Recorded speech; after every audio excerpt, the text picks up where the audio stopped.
Hello guys and welcome back to the channel. So I just recently released a video talking about which questions I think you should skip in quantitative reasoning. So I did a little video where I talked about the important ideas in terms of which questions you should do and which ones you should skip. So this is going to be a continuation of that series. So this time I talk about decision making. Okay, so I introduced this idea of exam technique a couple of videos ago in one of my verbal reasoning videos. Well, I've only dropped two, so it was the long 45-minute one. And if you guys haven't watched all of that, I totally understand. You guys are busy, but in there I talked about the idea of the importance of exam technique in terms of choosing which questions to do. Okay, and especially in quantitative reasoning and decision making, that these are both very, very crucial concepts. So what I thought I would do is, following on from how popular the QR video was and how many people said they wanted to see a similar thing with decision making, I thought I would spend a couple of minutes talking to you guys about my general strategy for decision making, which is something that I've tried and kind of trialed and tested over many, many years, and this is what I found to be the most effective use of my time personally. Okay, and I'm going to talk to you guys about the theory behind this, about the reason why I think it works, and the reasons also for why I think you guys should experiment with your own ideas. Okay, so obviously you can listen to me and you can try out my ideas, but every single person is different. We have our own different strengths and our different weaknesses, so therefore what works for me might not be what works best for you. It might work for you, but there might be other things that work even better for you. And so one of the ideas that is really, really important to think about is that this time is basically like your training ground routine, right? So this is like an analogy that I like to use. So kind of the top sports teams, for example, during their training times, they try out lots and lots of crazy different things. The majority of them won't work, and the majority of them won't make their way to the actual game when they play, right? But for example, a weird corner routine or a different free kick routine might work. But if you find something that does work, then you can use it. 95% of the time, the things that you try out will be useless. So whether that be, for example, in verbal reasoning, it might be trying to do all of the historical passages first, or trying to do all the scientific passages first, or, that kind of thing. But here's something that I've kind of collated over the years, which I think is useful. So what I'm going to do is, this is one of the mocks, one of the live mocks that I've uploaded on my channel. So if you guys haven't seen that video before, please do go and check it out. And it's everything, every video on my channel is quite clearly divided into playlists, which should be easy enough to find. So this decision making was one that I did, and so what you guys can potentially do after watching this video is you can go back to my video and you can see how I implemented the strategy that I'm going to talk about. Okay, so a couple of things to just talk about in general. So some of the key ideas with decision making is, of course, the syllogisms are worth 2 marks each, okay, and then you've got your interpreting information, which are also worth 2 marks. Those are kind of like the big hitters.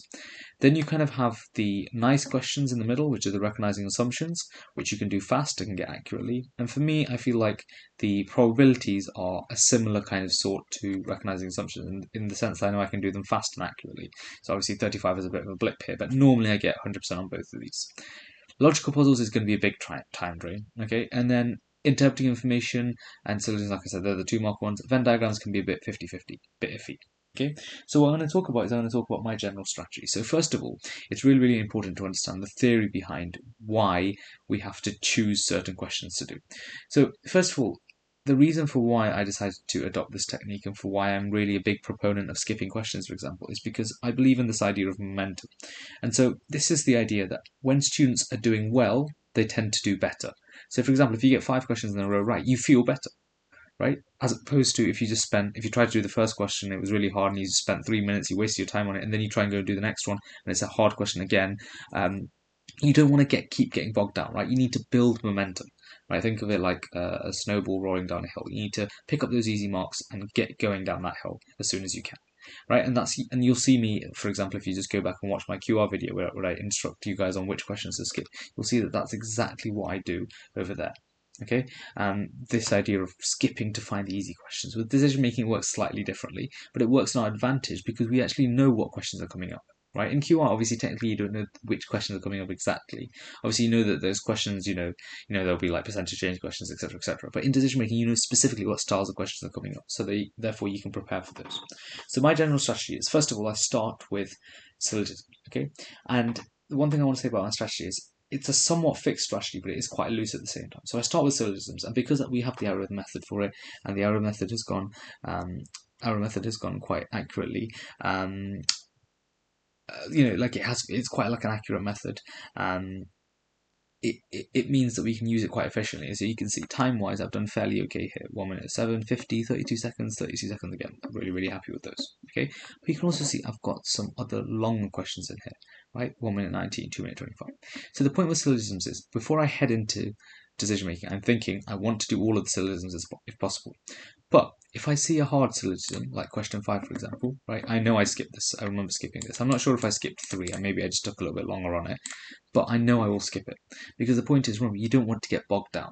Okay, so remember, if I try to do this in the moment, yeah, I've got 3 or 4 questions right in a row, or I feel happy with those, but then I don't want the 5th one to bog me down. I want to keep that momentum up. So what I will do is I will skip it. And I know people are thinking, oh, but that's dreadful, syllogism is worth 2 marks. Right, I said I'm just going to skip it for now. I never said I'm never going to come back to it. Do you see? So on that first run through, I will do as many of the syllogisms as possible. If I get all 6 easy syllogisms, brilliant, I'll do all 6 of them. Normally it tends to work out to about 5, and so normally I end up skipping about 1 or 2. Okay, and yeah, and so importantly, the idea is, remember, syllogisms, because I'm happy with them, because I'm happy with the method, I can do them fairly well, fairly fast. Okay. Next is logical puzzles. So you can see here I've spent quite a lot of time on logical puzzles, but this time I did not spend on my first run through. I will always skip logical puzzles on my first run through, unless there's like one specific style of question. So not the two-way tables. So I know we have a method for the two-way tables, but they still take a ridiculous amount of time. So please do not do the two-way tables. But I will skip the majority of these questions, and I will just come back to them later, because logical puzzles are the biggest time drain. One of the worst things that you can do, in not just in decision making, but all of QI, is like all of UCAT, sorry, is you start attempting a question, and then you spend about minute 30 on it. You don't really make progress, and then you start to, you start to think, okay, I've already spent a minute 30 on it. Just give me another 30 seconds, I'll get it. You spend another 30 seconds, then 2 minutes turns into 3 minutes, then finally you decide to skip. So then you just spent 3 minutes on a question. Right? And I know that it's quite difficult for people to skip when they get to the 1 mark region. And for myself as well, I think I would find it difficult to skip as well, which is why I try to avoid that situation where possible. Okay? And I'd avoid it by only doing the nice, easy questions in my first run through. So that will mean no logical puzzles at all, because it's very, very easy to get caught in that like deep net of spending more and more time. So start off with doing as many of the syllogisms, skip all of logical puzzles, get onto recognizing assumptions. So recognizing assumptions are a gold mine. Okay, brilliant set of questions. Right, you can see 13, 14, 15, 16. I average about 15 seconds on these. And you have to be very, very cynical, right? Once again, if you guys don't want to go back and watch my decision making mini mock, like I said, it's on my channel, have a look at how cynical I am when I'm doing these questions, okay? Because that's the level you need to be at. Remember, the UCAT does not care about methodology, it only cares about the answers, right? And if you can do something like this is brilliant, because that means I've saved 40 seconds, 45 seconds, 47 seconds, 40 seconds per question, which I can put onto some of those harder syllogisms or harder interpreting informations. So I would always say to do recognizing assumptions. And also recognizing assumptions is one of those areas where, like I said, we have specific techniques for. So we know we can pretty much almost guarantee getting these questions right.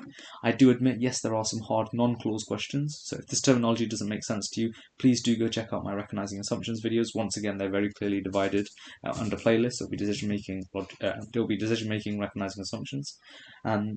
So some non-clause questions can be quite hard, but the clause ones definitely you should be getting right. So well-being and productivity, safety and affordability, like key ideas, to protect non-smokers, to reduce waste, etc., etc. Okay. So then we go on to interpreting information, which is my mortal enemy, as you can see. I despise interpreting information, unfortunately. I'm not that great at it. In my real, when I was doing the mock live, I can't remember how many of these questions I actually did. Normally, once again, I'll try and do as many of them as possible, but I just know that it won't happen, right? I'm just too bad at these questions to potentially even try and do as many as I can. So normally I end up skipping about 3 of them, about half of them. Once again, that seems really bad, but remember, I've saved a lot of time here. My syllogisms have gone well so far, and I'm going to save time in the future as well. And I will come back to these, but it's just about getting into that flow state. Okay, so like I said, the game plan is to try and do as many of them as possible. But like you can see here, question 17, I definitely skipped. Right, so 3 minutes 41. There's no way I would have spent 3 minutes 41 on my first run through on this. Okay, but I was able to later on because I'd saved time and I realized, okay, I've done everything else. Now I can kind of just spend some extra time and focus on this. So yeah, interpreting information is definitely my weakness. I know it's a lot of people's as well, but importantly, like I said, just do the easy ones that you can. So I think I got 22 right. Maybe I probably attempted 19. Actually, maybe not 19. Maybe 18 and 20 maybe. I'm not sure. Okay, so then I skipped interpreting information. Probably about half of them. Then the next thing that we move on to is Venn diagrams. Venn diagrams is really, really important to understand the basis behind. So once again, I know I keep kind of almost plugging my own channel again and again, but the point is because those videos are already out there and available for you guys to use, and I want you guys to know about these videos. So if you haven't seen my Venn diagrams walkthrough videos, where I kind of specifically talk about which questions I should do and which ones I wouldn't do, it means that those resources are there. I don't want to have to repeat myself and make this video any longer. Okay, so therefore, please do just go and check out that video, and in it I clearly explain which ones I do and which ones I don't. I will very, very quickly re-explain it, which is this idea of luck versus non-luck questions. So the luck questions are questions which you can't actively find an answer for. You just have to rule out options or just go through the options. So I'll tell you which one of these I would have done on my first run through. So the non-luck questions are the ones that you do. So here, this one I did because I just have to draw some Venn diagrams and figure out the answer. Okay, this one, 2024, once again, I would have done, perhaps not on my first run through, although I can't remember, because once again, I'm just looking for leadership scholarship, which is 3 different types of extracurricular activity. So that's 14 plus 20 plus 19 plus 18 as well. Okay, and then let's keep going. 25 I would have skipped because this is what I mean by luck based, right? So here I was really unlucky because the answer is D. I just have to get through the answers. I'd have to go through the options. But I would just skip this. I'll just save it for later. Because if I'm lucky, the answer is A. If I'm unlucky, the answer is D. And I know I still did it fast. I can't remember exactly what I did during the mock. Once again, you can go back and watch it. But importantly, leave them for later. Which of the following statements is true? Once again, I would have skipped this in a moment. Once again, would have skipped it again. 28. I would have done this because, look, we're looking for an answer. Concierge service. Square, garage parking, hexagon, square, garage park, square and hexagon, square, hexagon, and at least one more. So the overlap is therefore between these two. So the overlap is between these and at least one more. So these three will qualify, I believe. So that's going to be 1921. Okay. So I did that really fast in the moment. So you can see 12 seconds. Which of one statements is true? Would have skipped it again. Would have skipped it again. So you can see I probably skip about the majority of Venn diagram. But once again, with Venn diagrams, it doesn't matter too much because they are only 1 mark. Okay. Finally, probability. This is my second goldmine. Love probability.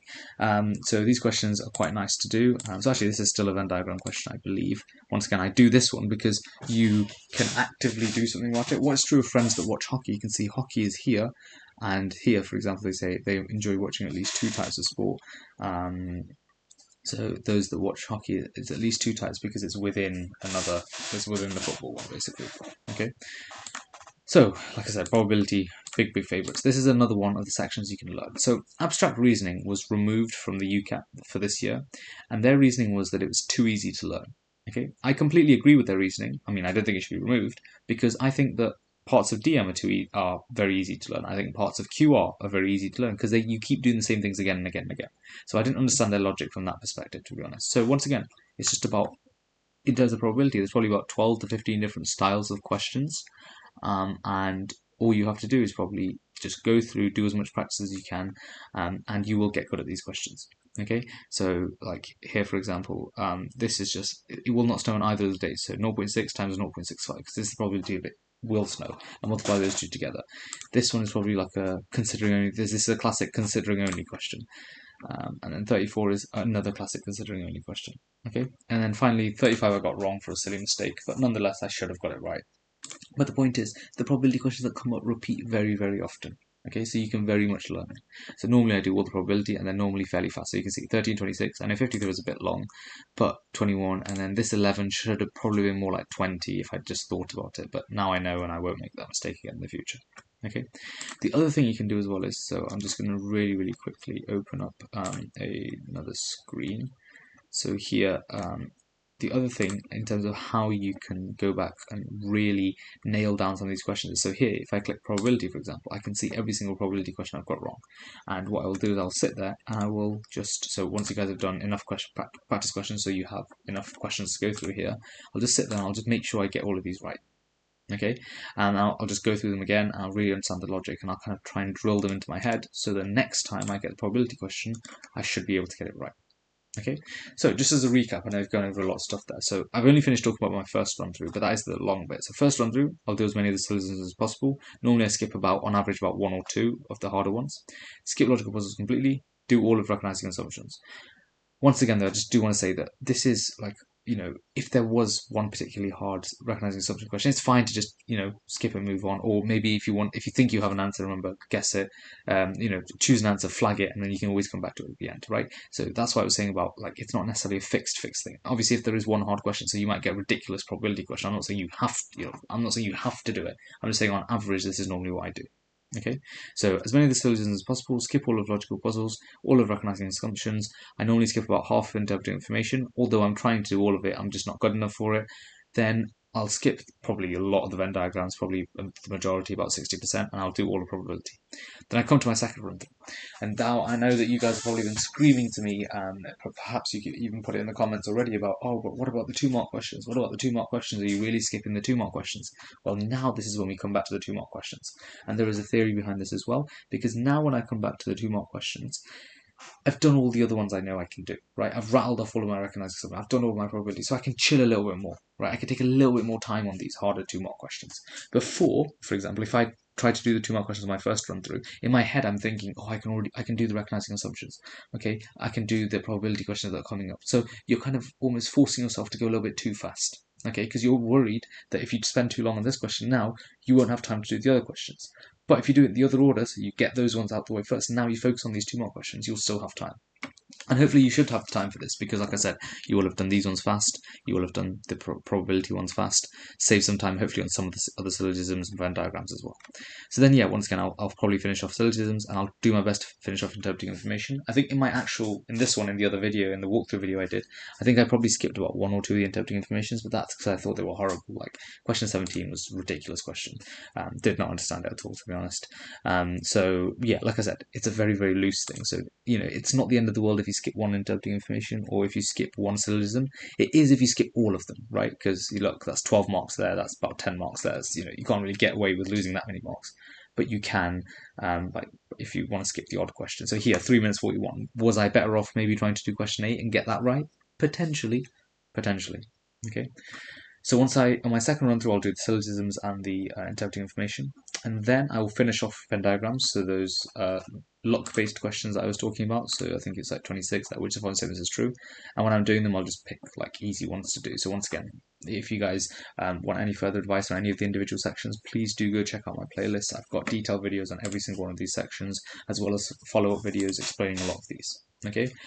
And then, so once I finish off Venn diagrams, and hopefully at this time, so I've finished off probability, so I've finished off the harder syllogisms, harder interpreting information, and the luck-based Venn diagrams. Lastly, I tackle logical puzzles. So you can see here, 3 minutes, 3 minutes. So you can see roughly, basically, the time that I had for the last couple of questions here was about 6, 7, 8, about 8.5 minutes left. Actually, maybe even closer to 10 for these like kind of last couple of questions. And I was able to get the majority of them right, so I was fairly happy with this. I think 8 was a ridiculous question. Maybe I remember when I was trying to do it in the actual exam, I just did not get anywhere near the answer. So fine, like I was happy to take the hit on 8, I guess, but maybe I should have spent a little bit more of that time on interpreting information, because I lost 6 marks here, which is quite drastic. So if I'd even got like 2 more marks, if I'd even got like 40, that would have put me up to an 8-10. But that's my kind of general idea. Okay, so just as a really, really quick summary, and I've spoken a lot here, but I wanted to explain it in somewhat detail and provide you guys with somewhat of a logic and theory behind what I do. So attempt as many of the syllogisms as possible, skip logical puzzles, all of recognizing assumptions, attempt as many as the interpreting information as possible, do the non-luck based Venn diagram questions, do all of probability. Come back, second run through, do the harder syllogism questions, harder interpreting information questions, and finish off Venn diagrams. And then finally, last run through is logical puzzles. Sometimes it might be that if a logical puzzle is too ridiculous, maybe you're better off going to some of your flagged ones, like the interpreting information. So here you can see I flagged all 5 of these interpreting information. Maybe I should have gone back to it, okay? Maybe I should have made a better call. But yeah, it kind of goes either way, really. But this is what I mean in terms of trying out different ideas. It's really, really important, and trying out different strategies. This is what I found to work best for me and for my skill set. If your skill set is different and you're way better at interpreting information than I am, it may be that you do less syllogisms and more interpreting information on your first go, right? But try out different things. Remember, the only scores that matter are the ones at the end that you get after you do your UCAT, right? When that printer prints out the paper. So, therefore, everything you do now, all right, try out different things and see what works for you. So I hope that makes sense. So I hope this video was helpful, and maybe given you a little bit more of an insight into what I kind of advise students to do and kind of advise students to go through. And please do let me know if you do have any other questions. Okay, perfect. Thank you very much, guys, and I will see you all in the next video. And thank you as always for the unending support and love. You guys are incredible. Thank you very much.